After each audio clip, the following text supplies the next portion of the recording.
मीरा, एक छोटे से गांव की गरीब लड़की, बचपन से ही संगीत के प्रति गहरा जुनून महसूस करती थी। उसके घर में साधनों की कमी थी, लेकिन जब भी वह गांव के मंदिर या मेलों में संगीत सुनती, उसकी आंखें चमक उठतीं और वह पूरे मन से उस संगीत में डूब जाती। उसे ऐसा लगता कि संगीत उसकी आत्मा से बात करता है। गांव के पेड़ों के नीचे बैठकर वह पेड़ की डंडियों से ताल देती और खुद ही गुनगुनाती रहती। बिना किसी औपचारिक शिक्षा के भी मीरा को सुरों और तालों की एक गहरी समझ विकसित होने लगी। वह अपने दिल में यह सपना पालती थी कि एक दिन वह भी संगीत के माध्यम से अपनी आवाज़ दुनिया तक पहुंचाएगी, भले ही उसके पास संसाधन न हो। संगीत उसके लिए एक आश्रय और उम्मीद का स्रोत था।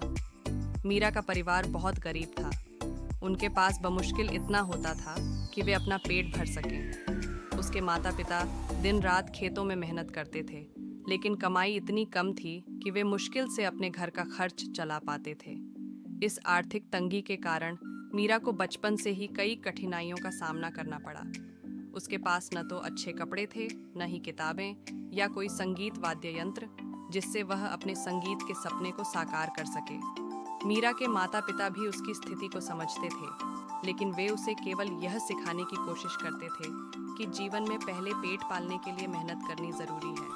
हालांकि वे मीरा के सपनों को गलत नहीं मानते थे, लेकिन उनकी प्राथमिकता परिवार की आर्थिक स्थिति को सुधारने पर थी। इसलिए उन्होंने मीरा को घर के कामों में मदद करने और कम उम्र से ही कुछ रोजगार करने के लिए प्रेरित किया, ताकि घर में थोड़ा सहारा मिल सके। इस स्थिति ने मीरा के संगीत के सपने को कहीं न कहीं बाधित जरूर किया, क्योंकि उसके पास अपने जुनून को आगे बढ़ाने के लिए साधन या समय नहीं थे। फिर भी वह अपनी खाली समय